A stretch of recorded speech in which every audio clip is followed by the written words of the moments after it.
네, 할렐루야.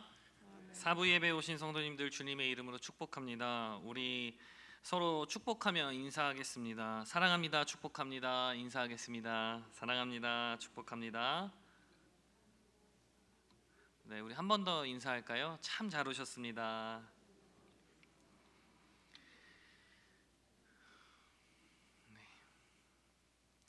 이제 돌아오는 화요일은 민족 고유의 명절인 추석입니다. 추석하면 무엇이 떠오르실까요? 추석은 한자 그대로 가을 하늘이라는 뜻을 가지고 있습니다. 달이 유난히 밝은 명절 중 한 명절입니다. 이 추석은요, 예로부터 그동안 농사를 짓던 농부들이 수확을 앞두고 쉬엄쉬엄 일하며 그 풍요로움을 즐기던 시기였습니다. 그래서 이제 앞에 잘 보이시지 않겠지만 우리는 이런 속담을 가지고 있습니다. 더도 말고 덜도 말고 늘 한가위만 같아라. 이 속담을 덕담처럼 서로에게 하며 음식을 풍성히 차리고 밤낮으로 즐겁게 놀이를 하며 보냈던 것이 바로 추석입니다. 물론 안 그러신 분도 계시겠죠. 또 이 추석 전에는요, 가족들이 형제들이 모여서 부모님의 묘에 가서 벌초도 하기도 하고 함께 추석의 음식인 송편을 미리 만들기도 했었습니다. 그런데 요즘은 코로나가 이 추석을 함께 모이는 것을 못하게 했죠. 그래서 이제 함께 모이지 못하고 따로 떨어져서 추석을 보낸 지가 벌써 꽤 오래됐습니다. 그런데 오늘 함께 나눌 말씀에 우리나라의 추석과 같은 명절이 절기가 이스라엘 백성에게도 있습니다. 그것이 오늘 함께 나눌 나팔절입니다. 올해 나팔절은 9월 18일 전야로 시작해서 19일에 본격적으로 시작합니다. 이스라엘은 유대인들은 달력을 조금 다르게 씁니다. 태음력이라고 해서 달의 모양을 따라서 그 날을 정하고 그 날의 수를 정해서 하루하루를 센다고 합니다. 그래서 이 나팔절이 우리에게 9월 18일, 9월 19일인 저날이 이스라엘에게는 신년 1월 1일이 되는 것입니다. 그러니까 이 날은 우리가 신정을 지키듯 이스라엘 모두가 지키는 명절 중 하나, 바로 그것이 나팔절입니다. 그리고 이 나팔절은요, 특별하게 10일 후가 대속죄일이라는 절기입니다. 모든 이스라엘 백성은 나팔절에 나팔이 울리는 것으로 새해를 시작하고 10일 동안 대속죄일을 준비합니다. 몸과 마음을 정결히 하고 하나님과 이웃에 대해 혹시 내가 잘못하고 용서받을 것은 없는지, 용서를 구해야 할 것은 없는지 돌아보는, 하나님을 경외하는 시간을 가지게 됩니다. 그런데 이렇게 어두운 날이냐, 신년인데 1월 1일인데 어두운 날만 있느냐? 그것은 아닙니다. 이 나팔절에는 특이한 전통이 있는데, 우리가 설과 추석에 맛있는 음식을 나눠 먹고 서로 덕담을 나누듯이 이 사람들은 꿀에 사과를 찍어 먹으며 서로에게 이번 한 해도 꿀처럼 달콤한 한 해, 달콤한 은혜가 넘치길 축복하는 풍습이 있다고 합니다. 이 나팔절은요, 그 이름처럼 나팔을 부는 날입니다. 외치는 날입니다. 레위기 23장에 하나님께서는 이렇게 명령하셨습니다. 제가 읽겠습니다. 여호와께서 모세에게 말씀하여 이르시되 이스라엘 자손에게 말하여 이르라. 일곱째 달 곧 그 달 첫날은 너희에게 쉬는 날이 될지니 이는 나팔을 불어 기념할 날이요 성회라. 어떤 노동도 하지 말고 여호와께 화제를 드릴지니라. 아멘. 이스라엘 백성은 나팔절에는 나팔을 불고 외치며 소리를 높이라는 명령을 받았습니다. 이 어떤 나팔을 불었을까? 성경에는 두 가지의 나팔이 나옵니다. 오늘 함께 읽은 민수기에는 은나팔이 나오고 은을 쳐서 만든 나팔이 나오고, 보통 나팔이라고 하면 순양의 뿔을 깎아 만든 양각 나팔이 나옵니다. 그렇다면 왜 순양의 뿔을 이용해서 나팔을 만들었을까? 왜 그랬을까 해보니까 열린다 성경이란 책에 그 순양의 뿔을 이렇게 기록하고 있습니다. 제가 한번 읽어드릴게요. 유대인들의 성서 주석인 미드라시는 아브라함이 모리아산에서 독자 이삭을 바치려고 한 날이 신년이라고 말한다. 번제로 바쳐져야 할 이삭을 대신해서 죽은 순양을 기억하도록 신년에 순양의 뿔로 만든 양각 나팔을 분다. 이삭 대신 바친 순양. 새해를 맞이해서 나는 죽을 수밖에 없는 죄인이며 나의 죄를 용서하신 하나님을 기억하기 위해 바로 순양의 뿔로 만든 양각 나팔을 분다는 것입니다. 이 나팔의 모양은요, 아주 우렁차게 생겼죠. 저 뿔이 엄청 큰데 이것이 이스라엘 정통 나팔의 모양은 아니라고 합니다. 예멘 쪽으로 흩어졌던 유대인들이 현지에서 나팔절을 지키기 위해 그쪽에 사용됐던 것이 오늘날 이제 수입되어서 잘 알려진 양각 나팔이라고 합니다. 이것은 쇼파르라고 부르는데요. 이 소리가 아주 우렁찹니다. 한번 소리 좀 들어볼까요?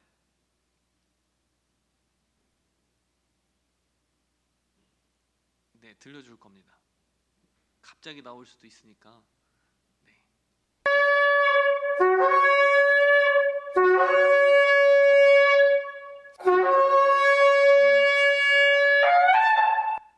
네, 짧습니다. 이게 실제로 들으면요, 굉장히 우렁차다고 합니다. 그런데요, 우리 이스라엘 정통 나팔은요, 사실 이렇게 생겼다고 합니다. 순양의 뿔을 깎아 만든 거라 이렇게 작다고 합니다. 이 소리도 한번 잠깐 들어볼까요?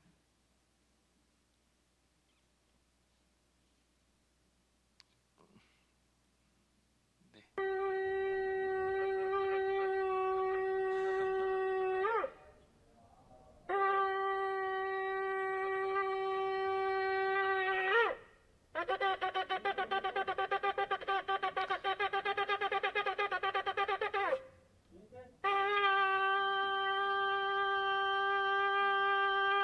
네, 여기까지 듣겠습니다. 앞에 나팔이랑 뒤에 나팔은 소리가 굉장히 다르지만 이스라엘 백성들이 광야 생활을 했습니다. 광야 생활에 이 나팔 소리가 울리면요, 아무것도 거릴 게 없어서 저 멀리까지, 아주 멀리까지 울려 퍼져서 모든 백성이 들을 수 있었다고 합니다. 나팔은 성경에 여러 가지 용도로 사용되었습니다. 먼저 하나님의 강림을 알리는 목적으로도 사용했습니다. 신의 광야, 출애굽하고 신의 광야에 이른 이스라엘을 만나러 오신 하나님께서는 백성들이 거룩하도록 준비하고 셋째 날에 신의 산에 강림하실 것이라고 말씀하셨습니다.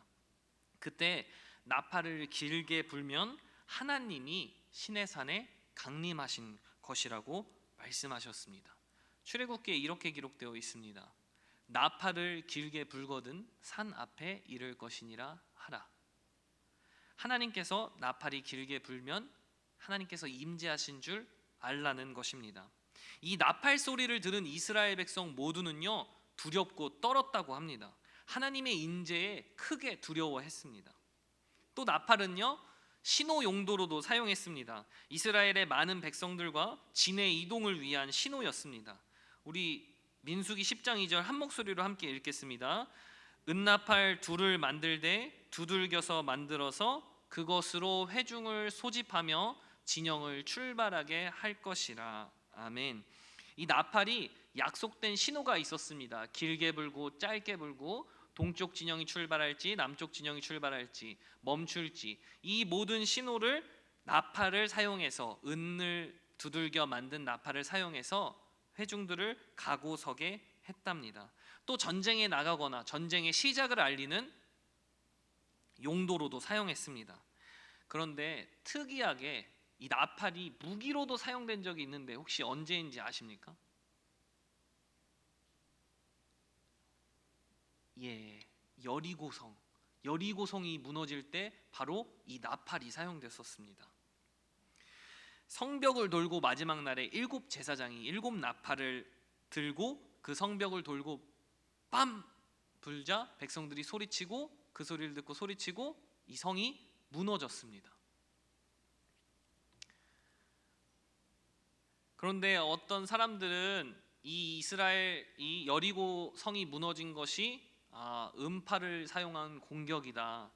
모든 벽의 건물에는 고유 진동수가 있다. 그래서 그 진동수를 맞추면 그 건물이 쉽게 무너지고 흔들릴 수 있다라고 추측합니다. 그런데 사실 이것은 전혀 맞지가 않습니다. 하나님은 어느 것으로도, 나팔이 아니어도 다른 것으로도, 침묵으로도 그 성을 무너뜨리실 수 있었고, 그것을 이스라엘 백성에게 또 오늘날 우리에게 보여주신 것입니다. 하나님의 권능인 것을 잊으시면 안 됩니다. 그리고 이 나팔은요, 모든 절기, 월삭, 그리고 신년을 알리는 역할을 했습니다. 이 나팔은 이스라엘에게 아주 중요한 도구였습니다.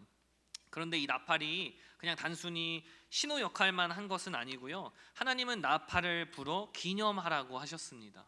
이 기념하다라는 단어는 지크론이라는 단어인데, 지크론의 원어가 바로 저 자카르라는 단어입니다. 이 자카르는 저 뜻이 기억하다, 기억하라, 그런 뜻을 가지고 있습니다. 이 자카르는, 이 지크론은 아주 이중적인 의미를 가지고 있는데, 나팔을 불어 나팔을 듣는 모든 사람들이 하나님을 기억하는 것이고, 그 나팔 소리를 들은 하나님께서 그 나팔을 부는 우리들을 기억하시는 이중적인 의미를 가지고 있습니다. 그렇다면 이 나팔을 과연 우리는 언제 불어야 할까요? 민수기 10장 9절 오늘 말씀입니다. 함께 읽겠습니다.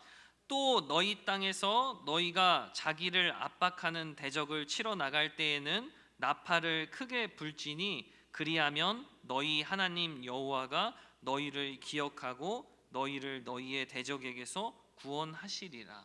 아멘. 말씀에서 나팔을 불 때가 대적을 만났을 때라고 말합니다. 나를 압박하는 대적을 만났을 때 하나님은 나팔을 불라고 말씀하십니다. 그리하면 하나님은 그 나팔 소리를 듣고 기억하신다고, 또 기억뿐만 아니라 그 대적에게서 구원하신다고 말씀하시고 약속해 주셨습니다. 또 언제 불어야 합니까? 이건 제가 읽겠습니다. 또 너희의 희락의 날과 너희가 정한 절기와 초하루에는 번제물을 드리고 화목제물을 드리며 나팔을 불라. 그로 말미암아 너희의 하나님이 너희를 기억하시리라. 나는 너희의 하나님 여호와이니라. 아멘. 희락의 날과 너희가 정한 절기와 초하루 월삭에는 번제물과 화목제물을 드리고 나팔을 불라고 말씀하셨습니다. 이를 통해 하나님께서 우리를, 그 예배를 드리고 번제물을 드리고 있는 우리를, 나팔을 불고 있는 우리를 기억하시겠다고 약속하셨습니다.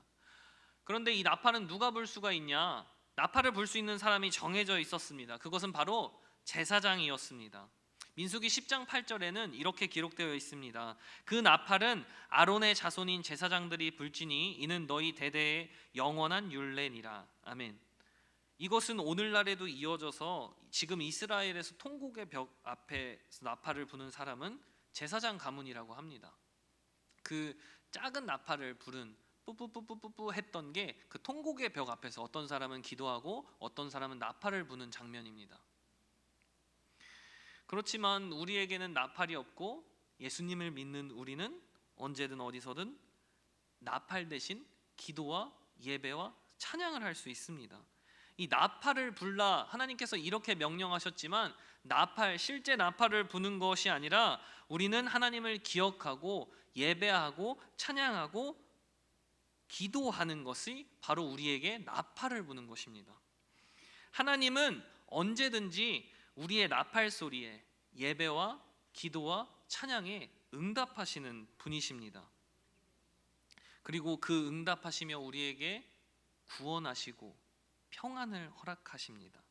역대하 15장 14절에서 15절에 이런 말씀이 있습니다. 우리 한 목소리로 함께 읽겠습니다. 무리가 큰 소리로 외치며 피리와 나팔을 불어 여호와께 맹세하매 온 유다가 이 맹세를 기뻐한지라. 무리가 마음을 다하여 맹세하고 뜻을 다하여 여호와를 찾았으므로 여호와께서도 그들을 만나 주시고 그들의 사방에 평안을 주셨더라. 아멘. 이 말씀은요, 유다의 6번째 왕인 아사 왕 시대 때의 말씀인데, 오뎃이라는 선지자를 하나님께서 보내서 예언을 하십니다. 그 예언을 듣고 아사 왕이 회개하고 이스라엘의 가증한 물건을 없애버리고 여호와의 제단을 재건했습니다. 그리고 하나님께 예배를 드리며 하나님을 찾기로 맹세했습니다.